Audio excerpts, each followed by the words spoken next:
Bonjour à tous et bienvenue au journal. En titre, ce mercredi, la dépouille d'un quinquagénaire a été retrouvée ligotée. La famille éplorée déplore l'insécurité. Et en économie, l'EVA-culture n'a pas de bons chiffres au Cameroun et les paysans locaux ne participent même pas à 10% des réalisations. Pendant ce temps, le pays poursuit sa quête de l'exportation des noix de cajou. Une seconde campagne de distribution des plants vient d'avoir lieu à Gaoundéré. Voilà pour les titres.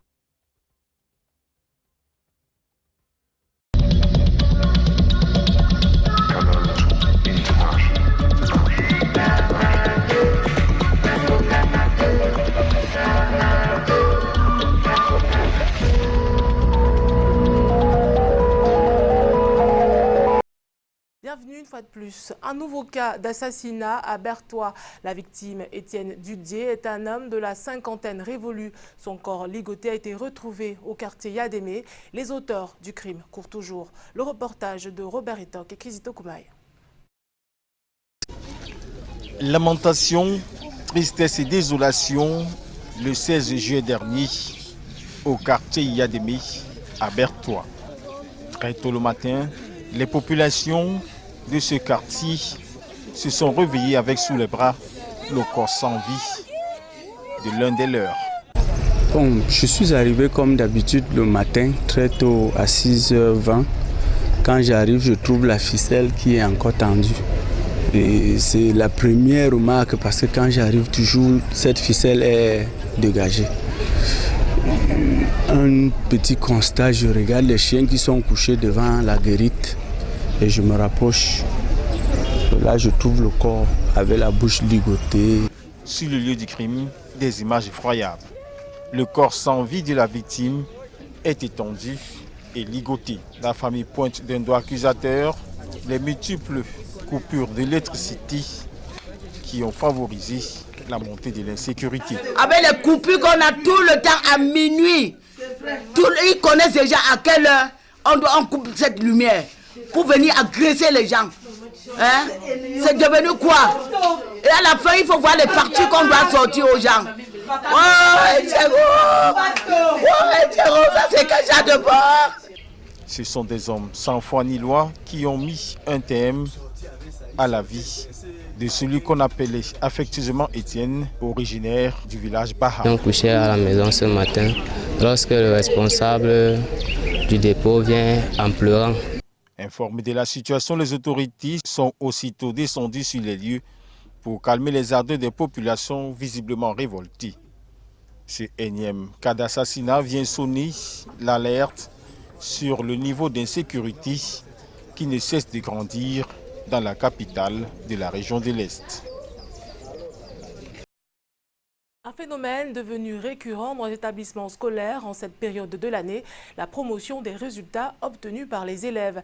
La stratégie marketing propre aux établissements privés est appréciée par certains parents, bien que la loi la condamne. Lille Piediou et Guy Futsu. Cette ruelle nous conduit au quartier Mboko, dans le 3e arrondissement de la ville de Douala. En altitude, plusieurs banderoles sont visibles. Elles n'annoncent pas un événement, mais plutôt présentent des établissements scolaires avec leurs atouts au niveau de la formation et du taux de réussite dans différents examens. Une publicité diversement appréciée par les habitants. Ça nous réveille le cerveau, même si on était un peu dérapé, on va se mettre sur les rails. On doit toujours faire la publicité pour faire connaître le bas peuple. Je suis négatif pour la publicité. Je ne veux pas qu'on fasse la publicité, mais je veux que le travail soit fait sur place et qu'on puisse voir les résultats positifs. Ça, c'est plutôt une publicité commerciale, au lieu d'être une publicité sociale pour l'éducation des enfants. Rendu chez l'un des auteurs de cette publicité, il justifie cette vaste campagne par un discours du chef de l'État. Je me rappelle, lors d'un conseil ministériel, le président de la République avait dit « Il ne faut pas seulement bien faire, il faut bien faire et le faire savoir ». Nous pensons que c'est très important que nous fassions la banderole pour signaler à toute la population de Boko, pourquoi pas de Douala, cette distinction que nous avons eue en tant que meilleure école, établissement scolaire. Mais que dit la loi sur la publicité des établissements scolaires au Cameroun? Les publicités sur les établissements scolaires et les institutions universitaires sont prohibées.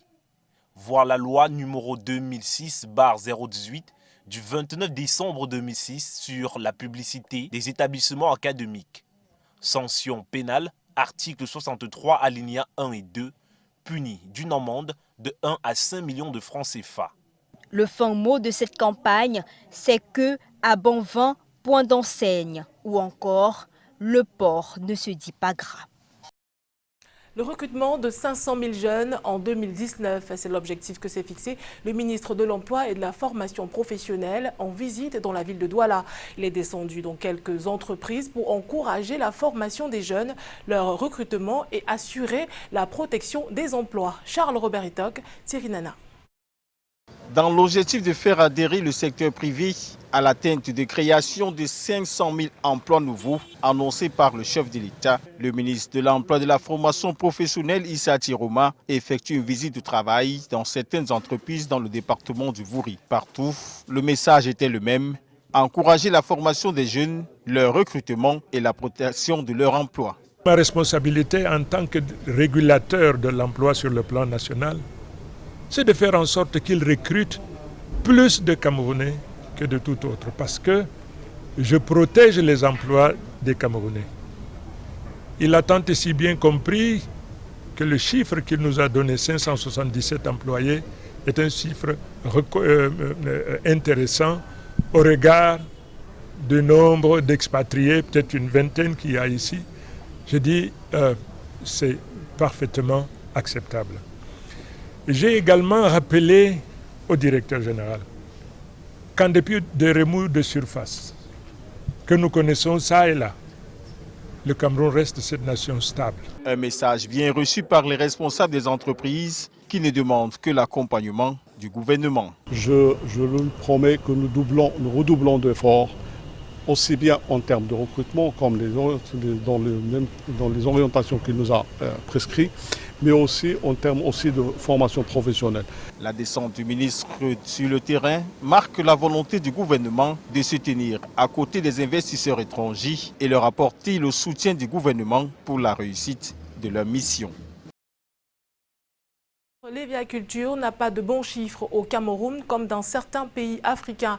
En plus d'une production faible, les retombées ne concernent que les entreprises privées. Les paysans locaux ne participent même pas à 10% des réalisations, une situation que veut rectifier le Centre régional de la recherche scientifique et de l'innovation du littoral. Le reportage de Aimé Catherine Moukouri.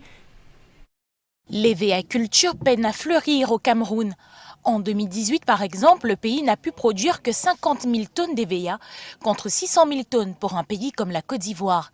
Si là-bas, 83% de la production est paysanne, ici, moins de 10% est produite par les agriculteurs locaux, pour différentes raisons. Plus de la moitié des plantations paysannes de la région du littoral sont un héritage colonial. C'est-à-dire les plants qui sont vétustes et qui ne peuvent plus produire aisément. L'une des difficultés rencontrées est la production du matériel végétal pour renouveler ces plantations. Jean-Pierre Ngongo, 42 ans, s'est lancé dans le caoutchouc naturel en 2013 à Mouanko. Il a décidé de prendre part à cet atelier de renforcement des capacités des pépiniéristes de l'EVEA, organisé par le Centre régional de la recherche scientifique et l'innovation du littoral. Personnellement, je suis à 8 hectares plantés, avec pour ambition d'évoluer année en année. Bon, ma participation à ce séminaire est motivée par les soucis que nous connaissons. Il sera formé comme une vingtaine d'autres planteurs au greffage, à l'introduction des clones sur les plans théoriques et pratiques entre autres. Jusqu'à présent, c'est fait par les grandes compagnies. Et de plus en plus, nous cherchons à intéresser d'autres producteurs privés, individuels, à entrer dans cette culture.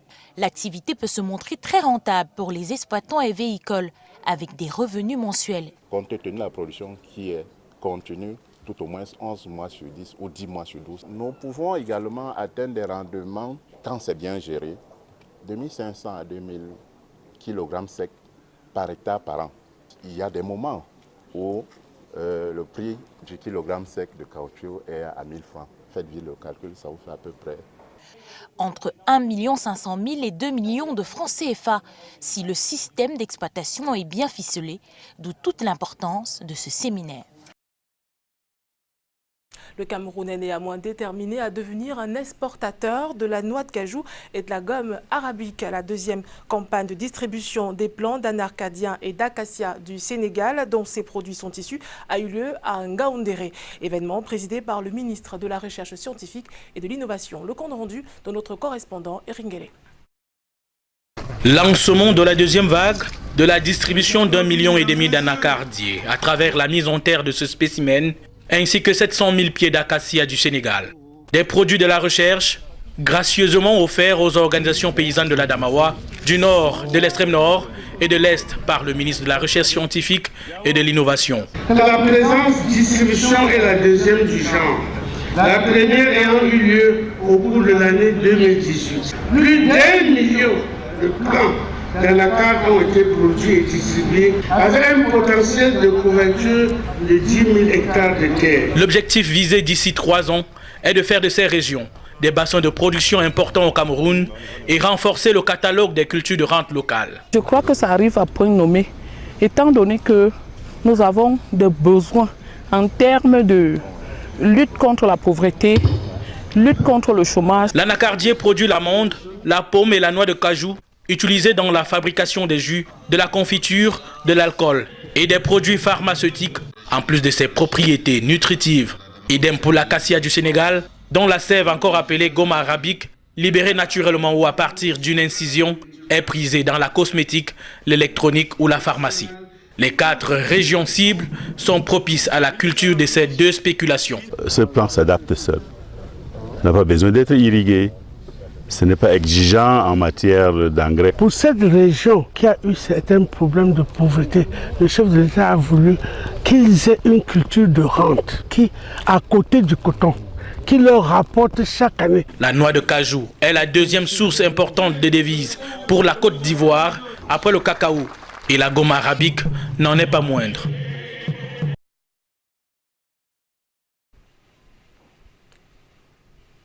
Autre bonne nouvelle en agriculture, la labellisation du cacao rouge du Cameroun est en cours à l'Organisation africaine de la propriété intellectuelle. Et on en parle avec Karel Mezatia Choya qui se trouve du côté de Yaoundé. Bon après-midi Karel.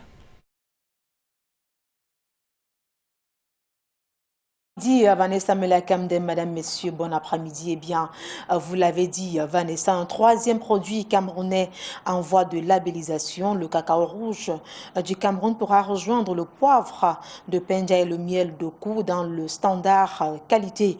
Le processus de reconnaissance de ce patrimoine en indication géographique protégée fait l'objet d'une cérémonie qui se déroule en ce moment même à la Chambre de commerce ici dans la cité. Nous allons retrouver de suite notre reporter Arnaud Guefak pour en savoir un petit peu plus. Bonjour Arnaud. Karel, bonjour. Des témoins, il y en a dans cette salle ici derrière moi à la Chambre de commerce, d'industrie et de l'artisanat de Yaoundé pour marquer l'onction nécessaire à ce processus engagé de reconnaissance du cacao rouge camerounais en indicateur géographique protégé. Ces membres du gouvernement, pas moins pour porter le vœu de toute la République à la cause. Le cacao rouge camerounais dont le souhait à la fin du processus est la labellisation. Il devra alors être le 3e produit labellisé après le miel blanc d'Oku et le poivre de Pendja. La conséquence de cette reconnaissance perceptible au niveau de la vulgarisation et du coup avec impact direct chez les producteurs. Il y a comme une synergie véritable ici entre l'Organisation africaine de la propriété intellectuelle, l'Agence française de développement et les ministères camerounais en charge de l'agriculture, du commerce, de l'industrie et du développement technologique. Je convoque ici Karel pour finir un adage boulou qui dit et fort opportunément cité ici, celui qui n'a pas de cacaoyère ne peut pas entretenir une femme. Arnaud Guefak pour Canal 2. Merci Arnaud Nguefak pour toutes ces précisions. Naturellement, nous y reviendrons. En économie, le Cameroun prépare le budget 2020. C'était l'objet de la concertation qui a eu lieu hier ici même dans la cité capitale. Le ministre des Finances, Bipoul Moutazé, a présidé les travaux. Étaient présents tous les acteurs impliqués dans le processus. Le compte rendu dans ce sujet réalisé avec le concours de Serge Allons-y. 3 stations majeures parcourues au cours de cette concertation. Louis-Paul Moutazé salue l'implication remarquée de tous les acteurs dans ce processus de préparation du budget du Cameroun pour l'année prochaine. Après le Parlement, l'administration publique pour répondre aux exigences du Code de transparence et de gouvernance dans la gestion des finances publiques au Cameroun. La deuxième station soulignait le début de la deuxième phase de la vision 2035. Ce qui ne se réalisera pas si on ne fait face aux problématiques les plus majeures. Il s'agit notamment des contraintes d'organisation au plan intra- et interministériel, du respect du calendrier budgétaire qui, comme nous le savons tous, est désormais formalisé par un décret du président de la République. En sus, consolider les acquis par la poursuite des programmes économiques et sociaux et veiller à la stabilité du cadre macro-budgétaire ou garantir la sécurité sur le territoire afin d'honorer les grands rendez-vous internationaux qui redorent l'image du Cameroun.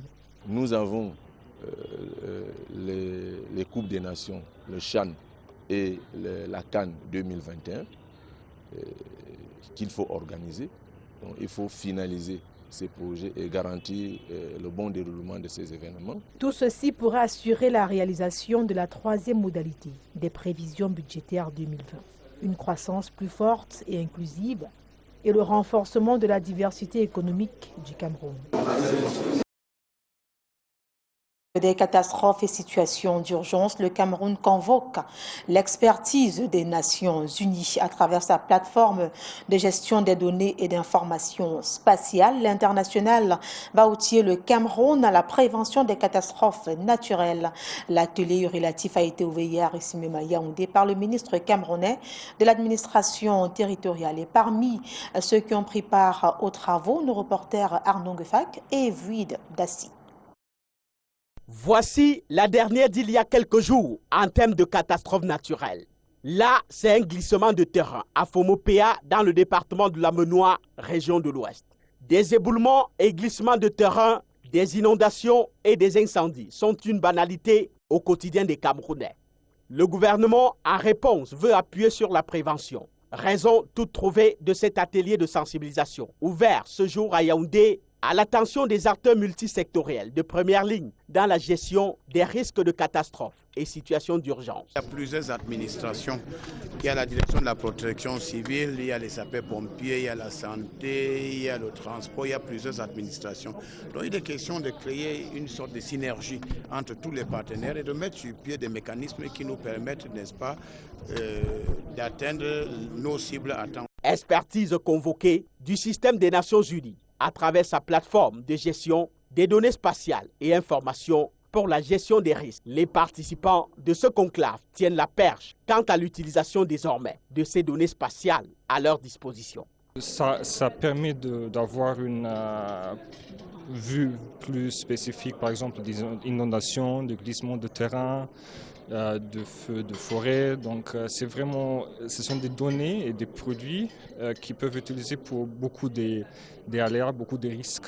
2 jours pour mettre le Cameroun dans cette veille d'exploitation des données spatiales. Toujours dans l'actualité, en partenariat avec la Tunisie pour la pépinière pilote nationale d'entreprise des DEA. C'est le sujet majeur évoqué entre l'ambassadeur de Tunisie, Jalel Snoussi, et le ministre camerounais des PME, de l'économie sociale et de l'artisanat, Achille Basilikeng.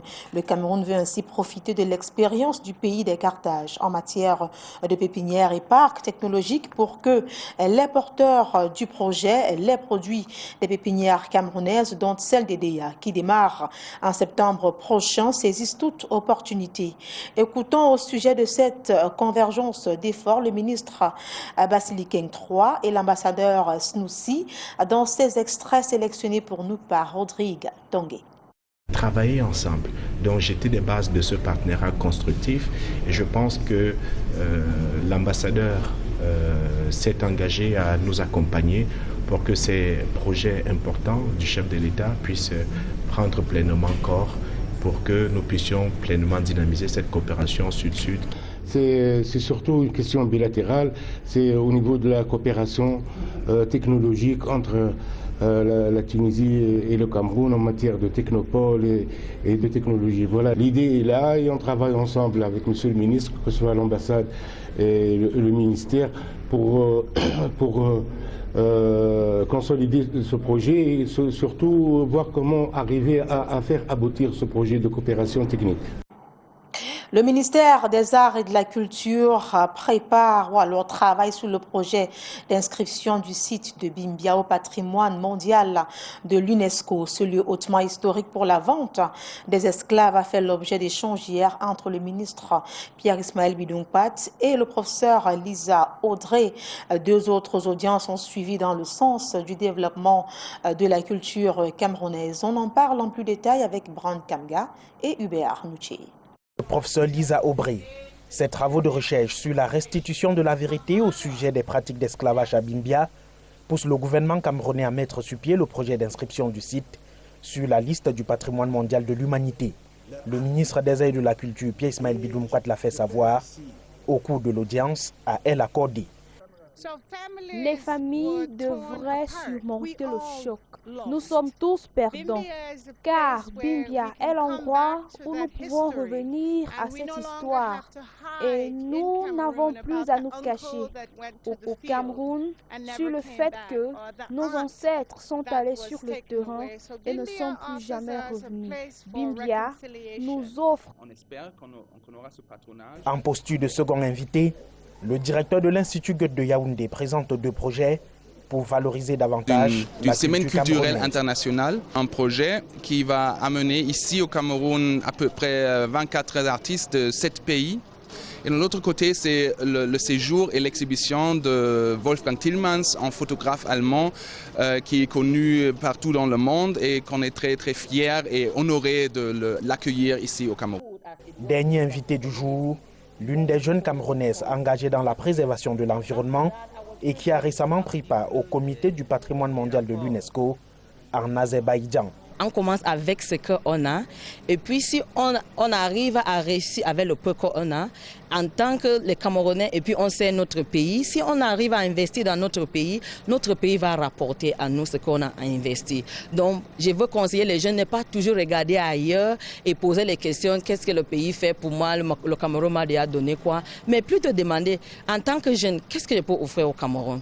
Toutes les trois audiences du jour ont une même finalité, échanger sur les mesures à mettre en œuvre pour porter plus haut la...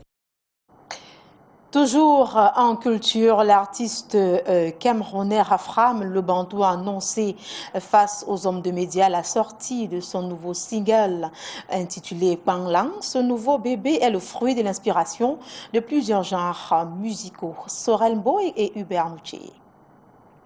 C'est dans une ambiance plutôt calme que s'est tenue une conférence de presse de l'artiste camerounais Rafram Le Bantou vendredi dernier au cabaret Boukarou Lounge à Yaoundé. Une occasion pour l'artiste de présenter son maxi-single intitulé Panglang, sorti dimanche 14 juillet 2019.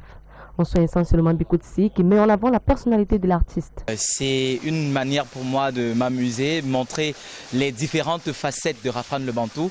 Donc un artiste qui peut en plus de chanter, danser. Donc j'ai voulu m'amuser sur cette chanson et j'espère qu'elle prendra tout le monde avec la même fièvre. Lauréat de la télé-réalité Musica Star de Denon en 2010 et du concours Music Star en 2013, l'artiste Rafram Le Bantou entre en studio pour l'enregistrement de son premier album Miroir, sorti en 2017, produit par sa maison de couture Raphaël F.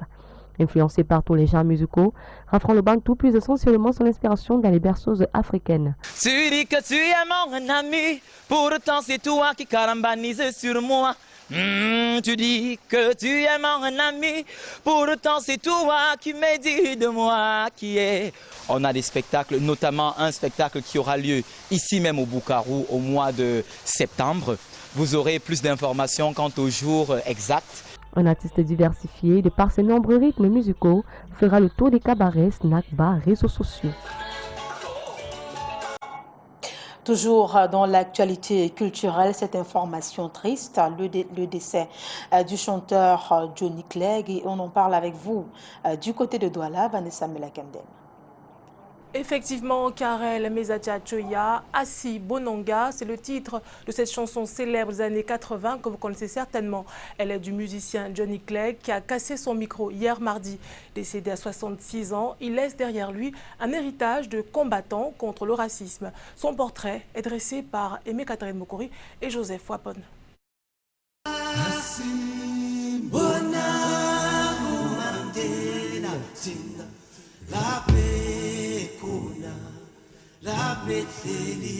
Nous ne l'avons pas vu, nous n'avons pas vu Mandela à l'endroit où il était retenu. Un message fort chanté en zoulou en 1987, en plein cœur de l'apartheid, par un Sud-Africain blanc, Johnny Clegg. Une musique engagée qui lui vaut d'être censurée dans son pays, cachée dans des spectacles d'université et foyers de migrants à Johannesburg. L'artiste qui joue sur la scène avec des danseurs et musiciens noirs du Juluka ou du Savuka est surnommé le Zoulou blanc. Un véritable succès à l'étranger. Johnny Clegg, auteur-compositeur, danseur, mélangeait les rythmes locaux et la pop, une arme tranchante contre le racisme qui bravait les lois de l'apartheid. Anthropologue de formation, Johnny Clegg a vendu 5 millions d'albums. Quelques mois avant son décès survenu hier, il faisait une longue tournée d'adieu à ses fans, après 42 ans de carrière. Décédé à 66 ans, il est fait chevalier des arts et des lettres en 1991. En 2005, officier de l'ordre de l'Empire britannique.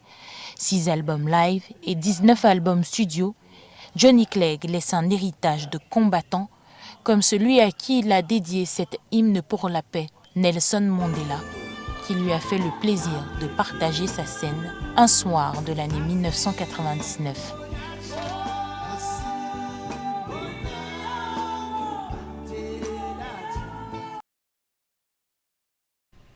On parle à présent de cinéma avec le nouveau long métrage It's a Lie, un film africain tourné au Nigeria et à Londres avec à l'affiche l'actrice camerounaise Sion. Le film sera en première demain jeudi au cinéma l'Éden de Douala. Aimé Catherine Mokori, Henri Chinda. It's a Lie est un long métrage plein de rebondissements. Tourné au Nigeria et à Londres, le film met en relief l'hypocrisie de certains humains, prêts à vivre dans le mensonge pour atteindre leur fin. L'actrice et chanteuse camerounaise Sion incarne l'un des rôles principaux. Ici, l'arrivée à l'aéroport international de Douala ce mercredi des vedettes du film à quelques heures de la projection au cinéma l'Éden à Douala. Sion explique les raisons qui l'ont motivée à jouer dans It's a Lie. On est là pour l'avant-première du film It's a Lie. Le rôle que je joue dans le film, non, je ne peux pas vous dire. J'aimerais plutôt que vous venez au cinéma jeudi et que vous le découvrez. Pour la première fois au Cameroun, les cinéphiles verront l'actrice nigériane Joyce Kalou, dont le jeu n'est plus à démontrer. I feel very nice. Je me sens bien. Vous savez, je suis née ici à San Minima. J'ai étudié à Yaoundé, donc je suis déjà venue au Cameroun. Parlons du film, je ne peux pas vous donner le secret. Vous devez venir et suivre cette magnifique histoire et la comprendre.